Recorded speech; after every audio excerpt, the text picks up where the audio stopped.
Welcome back to Alice Talks Football and welcome back to another live Manchester United news, transfer news and update show. We got lots to discuss in today's show. INEOS, time to get brutal. Højlund got 2 years and you're out. Onana got 2 years and you're out. They got the brutal INEOS treatment where we basically found their replacements and forced them out the club. Agate is set to go in the summer. He's not done enough in his 2 years. But there's one name that has a lot of question marks over it. A name that apparently INEOS looked at selling in the summer, but Ruben Amorim was insistent he wanted to keep. And that was Mason Mount, a player that hasn't succeeded at Manchester United, not because he's not good enough, but because of his injuries. And Mason Mount has picked up another injury. And now that Ruben Amorim is gone, who fought for Mason Mount to stay in the summer, and while I think Mason Mount is a good player, and I don't think Mason Mount, is failing because he's not good enough for Man United. Mason Mount has just been a flop because of his injuries. It is time for Mason Mount to go. It's time for INEOS to get brutal. They have this 2 years to prove yourself, and if you haven't, you're out policy. Mason Mount got a third year because of injuries, and Mason Mount is injured again. Matthijs de Ligt still not back from injury. What is the latest with de Ligt's injury? We're going to talk about that. Tonali to Manchester United. Tonali could be available in the summer and United are looking at him. Jack Morehouse is one to keep an eye out on. He's had a very good loan spell at Leyton Orient. Manchester United are looking at left wingers, not just Yan Diamond and Jai, but other names are coming up. Manchester United have got a 100 million boost potentially coming in that can boost our transfer budget by 100 million. Plus, if we get Champions League football, another 80 million on top of that. There's talk that United, if they get Champions League football and sell their loan players, could have over 300 million to spend in the summer. Is it a bit of PR? Is it a bit of spin? Who knows? There's a lot saying that United are going to spend big in the summer. United are going to do this in the summer if they get Champions League football. But is it spin because we've done nothing in January? Maybe. We will only know when it gets to September what Manchester United do in the summer. But listen, people, please do go ahead and hit that like button. Feel free to subscribe if you're new. Let me know your thoughts down below and let's discuss the news. And as Alex says, de Ligt has a dodgy injury record. That was my main worry when we signed him. I like Matthijs de Ligt. Matthijs de Ligt was our player of the season, then got injured about 2.5 months ago and we've not seen him since. He's a very good player, Matthijs de Ligt, but it's that injury record. If he could stay fit, he would have been on track for, our player of the season with Bruno. Shame with Mount, a player that I've actually come to appreciate, just can't stay fit. Same here. I wasn't sure about Mount when we first signed him. I always thought he was a good player. I just didn't know where he would fit in. He really did fit in quite well when Ruben Amorim came in that left 10 role. But he keeps getting injured. And I also think there's less room for him in this current setup. The Ruben Amorim setup was perfect for Mason Mount. Mason Mount was probably the player that benefited more than anyone else from Ruben Amorim coming in because that system perfectly suited Mount. The current system we play, well, his best role was where Bruno plays and he doesn't have the same impact that Bruno has. I like Mason Mount. I've really come to appreciate him as a player. I think he was quite good this season. But with his fitness record, I'm fed up. Mason Mount is reportedly injured. So Mason Mount missed the last game through a knock and a week later, he's still not in training, as is Matthijs de Ligt. They are the injuries that we've had. And I'm getting to the point where I think that Mount, if he could stay fit, would be good. But he cannot stay fit. And I saw this comment from Ellis, and he makes a point. Mount has played 2.7k minutes for United since joining the club in 2023. So it's been nearly 3 years since Mount joined. To put that in perspective, how pathetic that is, Bruno has played 2,000 minutes this season. We've barely played any games. Bruno could play more minutes this season, and we've barely played any games this season, and Bruno missed a few games through injury than Mason Mount has in his whole career. If Bruno plays every game from now until the end of the season, it's only going to take him about 7 games to catch up, to what Mount's played in his whole Man United career. In 2 months' time, Bruno could have played more minutes this season, in a season where we've had no football, where Bruno's had a few injuries himself, than Mason Mount has in nearly 3 years. That is the problem. Availability is so key in football. You can be a phenomenal player, but if you're not available often, that is a problem. There is some really good players in football who just have bad injury records. And, Reece James for me is the best right back in the world, but he's not because he cannot stay fit consistently. But when he is fit, he's the best right back in the world. There's certain players out there that are the best at what they do, but injuries let them down. And I'm not saying that Mason Mount is the best 10 in the world or anything like that, But Mason Mount is a good player. He's a good Premier League footballer. He's not as good as Bruno, but he's a really good player. But he cannot stay fit. And there's no point having him on 300 grand a week nearly when he cannot stay fit. He was absent from training again. I think INEOS need to get brutal. I think INEOS need to get brutal with Mason Mount and say, you know what? This is enough injuries. You need to prove a point from now to the end of the season. If I'm INEOS, I say to Mason Mount, you need to prove a point to now to the end of the season. One more injury and you're out. If he has one more serious injury and he's out for the next few games, that's it. You haven't proved yourself. You've got 14 games to stay fit, get into that team, and prove a point to why you should be here next season. If Bruno Fernandes goes, I think Mason Mount will just stay for obvious reasons for depth. But if I'm INEOS, I get brutal with Mount and I say, stay fit, prove a point, or you're so gone. I say to Mason Mount, we need to see something between now and the end of the season, or you're gone. If you can't stay fit, that's not our problem. That's your problem. If that's what I do if I'm INEOS, because Mason Mount only stayed because obviously Amorim liked him. Barada had this at City, had a 2-year and you're out policy. You know, he had this 2 years to prove yourself. When you haven't proved yourself by the end of your second season, you're out. Anthony, they tried to load him out in his third season. Then they sold him. Højlund and Onana had not done enough in their first 2 seasons at Man United, so Man United forced them out. Despite both players wanting to stay and fight for their place, we forced Højlund and Onana out. We're going to force Ugarte out. And Mason Mount was not forced out last year like Onana and Højlund purely because Ruben Amorim liked and rated Mason Mount and blamed it on injuries. But now Mason Mount has to prove something between now and the end of the season, or he could be gone. Now, don't get me wrong, I think Mason Mount's been a very valuable player this season, one of our better players this season, but he cannot stay fit. And he's on so much money for a player that plays so few minutes that doesn't get into this best starting 11 over Bruno. And if Bruno goes, there's more case for keeping Mason Mount, that I would get rid of him. And that's not me saying he's a bad player. I generally think he's one of those players at Man United that we're not selling because he's not good enough. We're selling because he cannot stay fit. Most players we sell because they're not good enough for United. I think Mount potentially is. But with Amorim gone, who pushed to keep Mount, I think this now applies to Mount. Unless Bruno goes, then I think you need Mount to stay. But Ugarte, Man United decided they want to sell him in the summer. He's not done enough in his first 2 seasons. Same with Højlund, same with Onana. And I think you have to look at Mason Mount and say, yes, promising signs, but has he done enough? No. How old is Mason Mount? I'm going to check that. Mason Mount.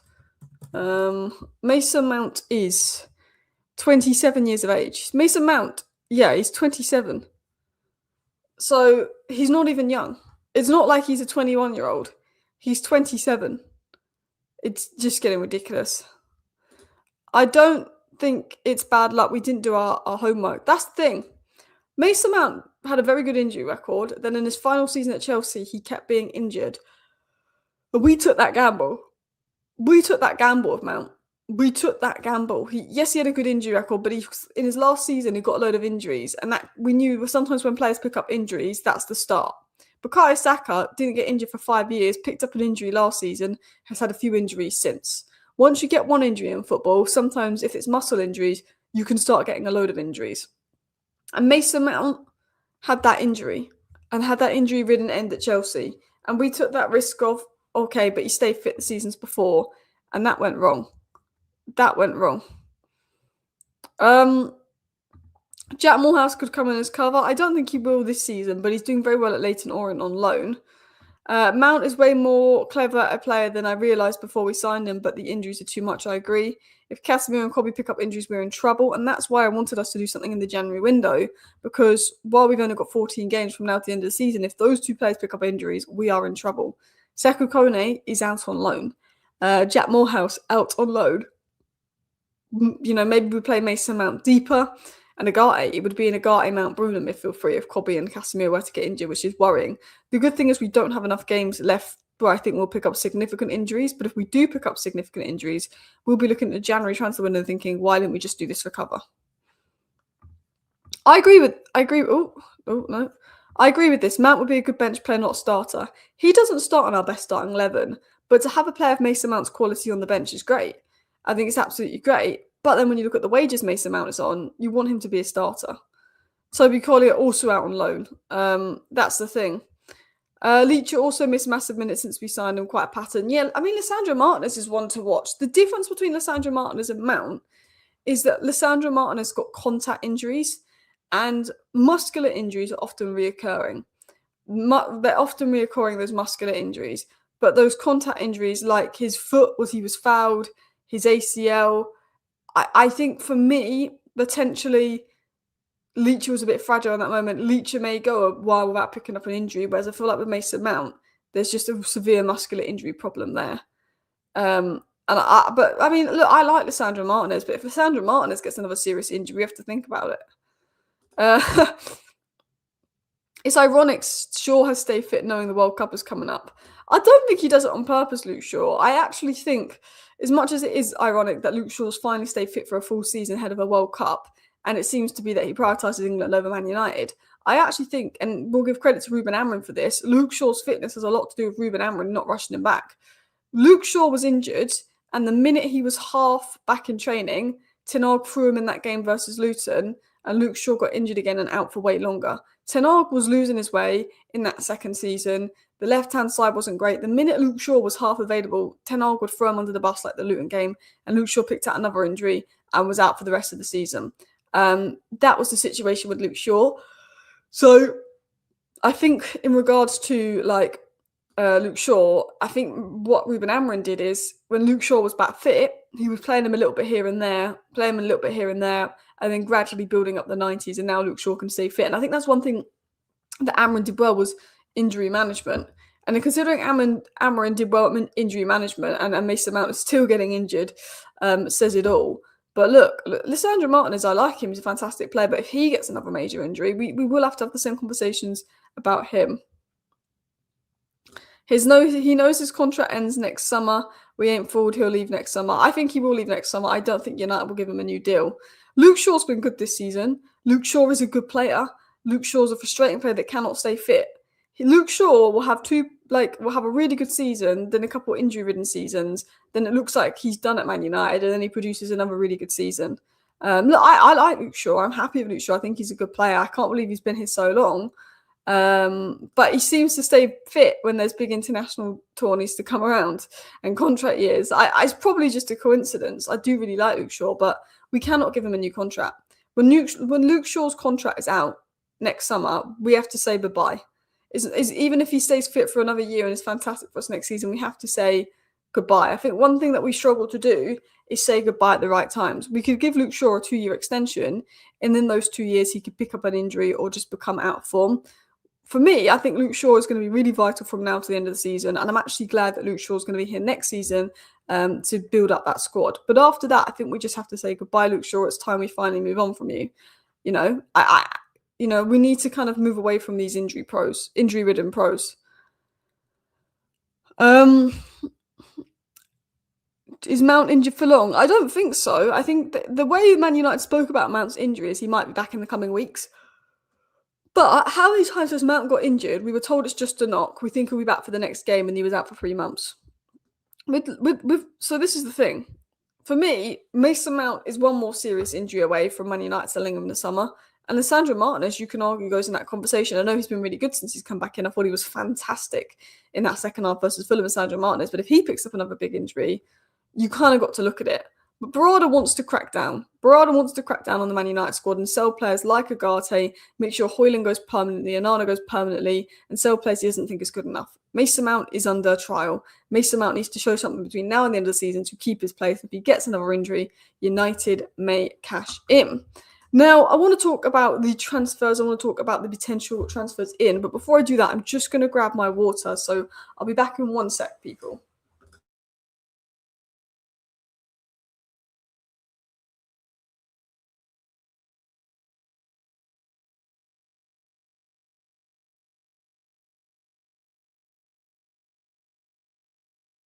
I'm back.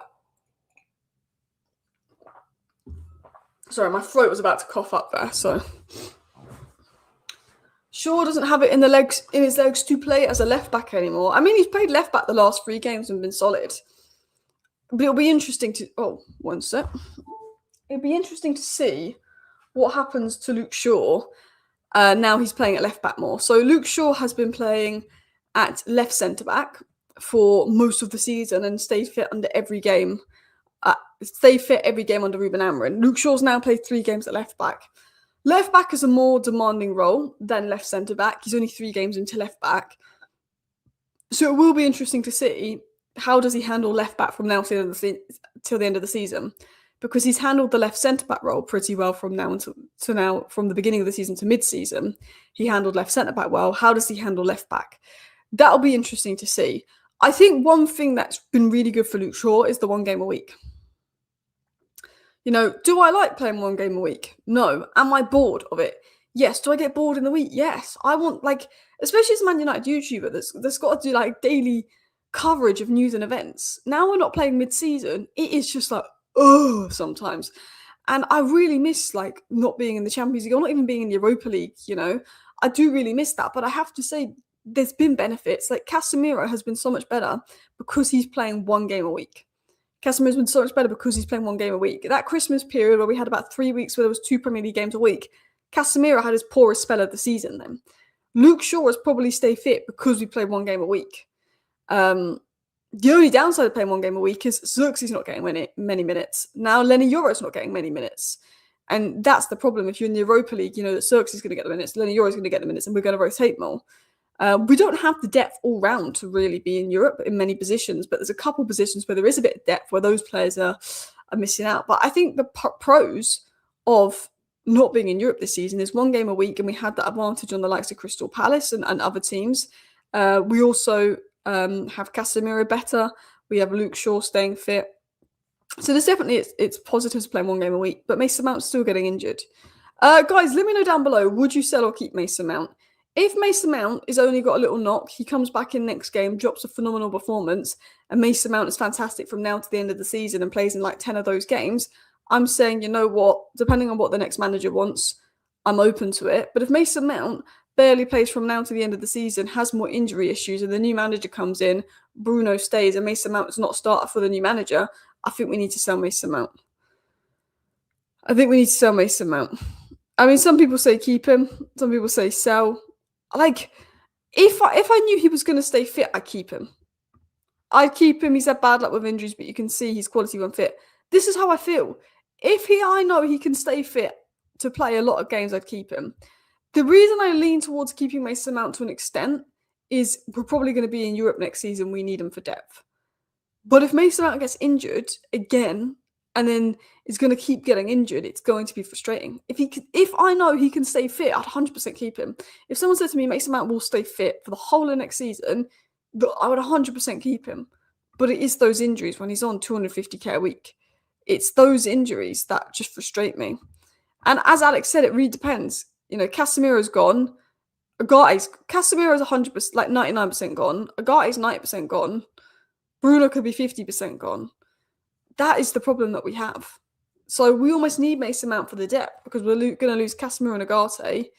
We need 3 midfielders to come in to replace Casemiro and Agate. If Bruno leaves, we need 4. Because I think we're 1 midfielder short already with Casemiro, Agate, Maino, Bruno and Mount being on 5 options. I think you need 6 options in midfield, 2 for each position. So I think if Casemiro and Agate go, we need 3 more midfielders. That's how I feel about it. And if Mount goes, then that would be a 4th midfielder as well. Who will buy Mount with his injuries and his wages? I mean, that's the question as well. We could say, you know what, we want to move on Mason Mount, but when Mason Mount is on the wages that he's on, with the injury record he has, getting a permanent buy for Mason Mount would not be easy. It would not be easy one bit. Mason Mount 8 and 8, and we've got plenty of 10s. That's the problem. Cunha can play 10. Bruno is our best 10. In Amarin's system, Mason Mount was fantastic, but he doesn't suit Carrick's system as well. But again, it depends on who the next manager is. The next manager might have a system that really suits Mason Mount. He might not. I want to talk about a few names. Now, I'm sure you're fed up of hearing Wharton, Baleba, Anderson. I feel like every video, every live stream, we talk about Wharton, Baleba, Anderson because every mainstream media outlet is saying that United want Wharton, Baleba, Anderson. That comes out every day that they are our targets. But we know there's a lot of competition for those players. And we could look at other options should Wharton, Baleba and Anderson go to Man City or other Premier League clubs. Those other options include Manu Kone from outside the Premier League, Angelo Stiller from outside the Premier League, and Sandro Tonali is another player that's been watched by Premier League clubs, particularly Arsenal, and could leave Newcastle in the summer. Sandro Tonali was never planning an exit at Newcastle in January. It's impossible on the club's side with Newcastle, but summer transfer window could be different. Now, Sandro Tonali, up until about 2-3 months ago, was one of the best players in the Premier League. Sandro Tonali had a good year period from December 24 to December 25, where he was phenomenal. Well, you could argue he was playing like Declan Rice, just as good as Declan Rice. These last 2-3 months since Sandro Tonali's picked up an injury, he hasn't been great for Newcastle these last 2-3 months. But Newcastle aren't going to want to sell him. Newcastle would be nuts to sell Tonali because he's had 2 off months when he is one of their best players. And, 3 months ago, you could argue he was their best player at the time. I think Bruno Guimaraes is their best player. Tonali for me is a phenomenal player. Tonali for me is a fantastic player. I don't think Man United will get Tonali. I don't think Newcastle would sell likely, despite Tonali's drop in form. But there is a rumour that Tonali could be available in the summer. Newcastle will look at it. Manchester United will look at it. Arsenal will look at it. Manchester United will look at it. Newcastle won't want to sell him. They didn't want to sell Isak. It's very hard to buy Newcastle's top stars. But if you put in a bid of a certain price, Newcastle could accept. But I don't see Tonali going anywhere. I don't. I see him staying at Newcastle. I see Newcastle refusing to sell him. But he's obviously been linked to Manchester United. So it could be one to watch. But again, as I've said many times, I don't see it happening. I don't see us getting Tonali. I don't see him going to us. I think he could potentially go to Arsenal. But I think you'd have to pay Newcastle a lot of money to make the deal possible because Newcastle will not want to sell, especially after losing Isak last summer. They will not want to sell Tonali this summer. But it has been said that United may look to Newcastle for their next addition, and that is Tonali, and that United have been urged to consider a move at Sandro Tonali, a player also admired by Arsenal and Chelsea.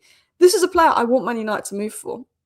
This is a player I hope Man United move for. I want Manchester United to move for.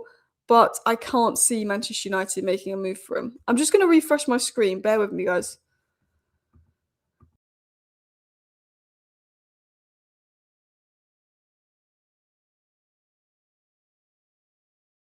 Okay, there we go. Sorry, my screen was and chat was lagging. With Tonali, he's a player that would be a great signing. I don't think Newcastle want to sell him. I don't think we get him. But it would be a great signing and a great bit of business. But it won't be an easy deal to do. I don't think Newcastle want to do business. I don't think Newcastle will do cheap business. But if we did get Tonali, that would be fantastic. And he's definitely got to be on Man United's list with the likes of Wharton, Baleba, Anderson because he's up there. I wanted to talk about a few other news and stories in a second. We can sell Dalot to Madrid for easy 50 million. Not 50 million, but I think you can get 25, 30 million for Dalot. Alice, you think Carrick will be here next season? It just depends how he does between now and the end of the season. I think a lot of the transfer news and rumours we have to take with a pinch of salt because we don't know who's going to be here in the summer. There's talk that Carrick could get rid of this player and that player and bring in this player and that player in the summer. But will Carrick be here in the summer? Will he actually be here? That's a big question as well.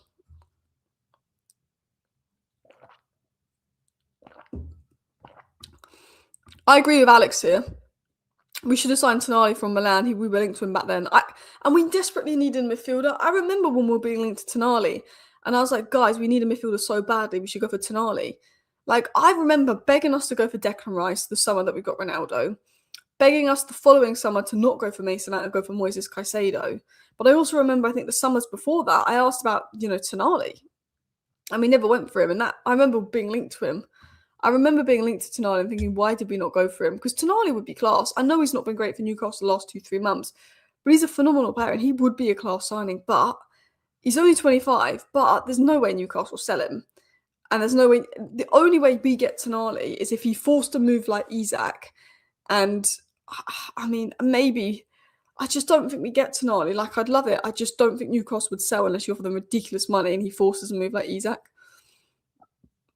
Hi everyone, am I the only one that wants Bruno Guimaraes and not Sandro Tonali? I like them both.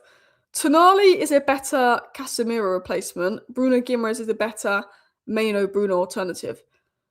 If I had to choose 2 midfielders to bring into Manchester United in the summer, it would be Elliot Anderson and Guimaraes. Elliot Anderson and Bruno Guimaraes would be my picks because Bruno Guimaraes has that little bit of leadership that Bruno Fernandes has a little bit of output going forward. I'd bring in Bruno Guimaraes for the 8 role. And I would bring in either Baleba, Anderson, or Tonali for the 6 role, probably Anderson. So I agree. I used to prefer Tonali over Bruno Guimaraes big time, but actually I would probably go for Bruno Guimaraes over Tonali and go for Anderson for that 6 role.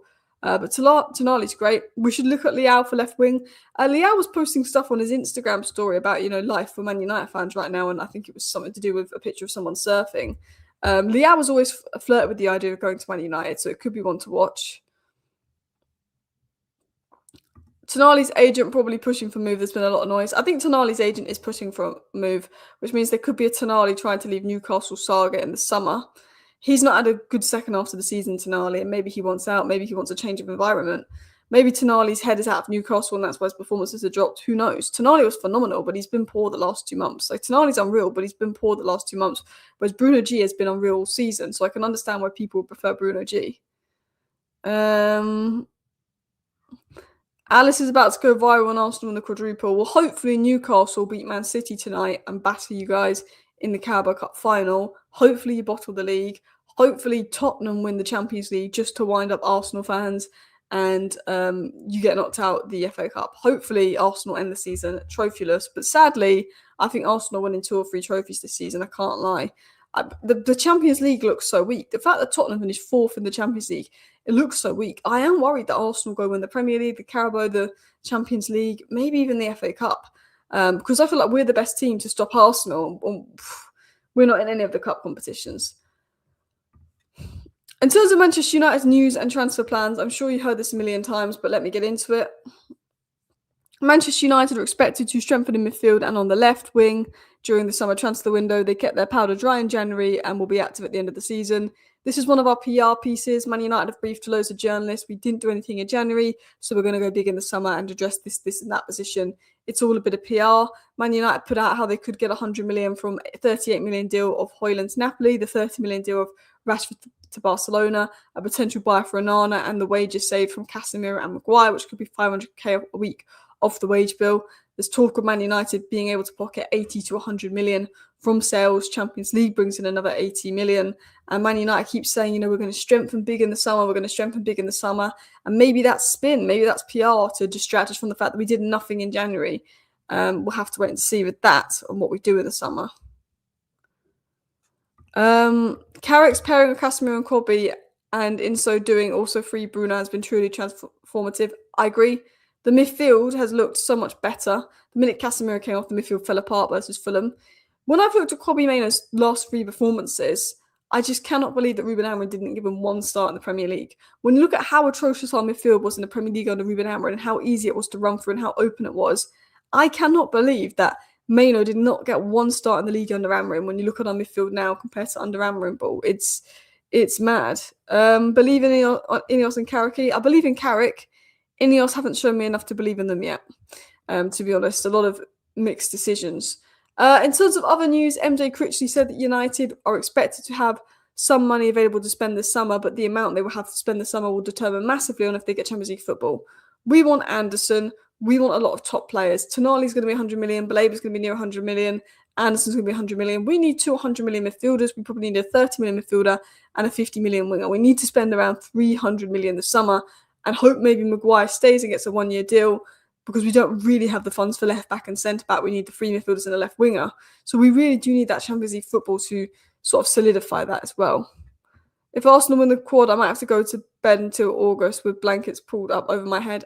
Honestly, I have to delete social media if Arsenal win the quad. We'll never hear the end of it. It does worry me. But listen, people, I just wanted to sum up all your latest Manchester United news into a 30-minute stream. I mean, I say news. My streams are more discussions. My live streams are more discussions, chat with you, share opinions. My videos are more like get to the news, get to the point. I do 10-minute videos every evening. There will be a 10-minute video tonight. But then today's live, it was more of a discussion about, Mason Mount, De Ligt, injuries, what to do, and more. Anyway, thank you for watching today's live show. I will be back tonight with a video. Big up to everyone. Smash your likes on the way out. Bye.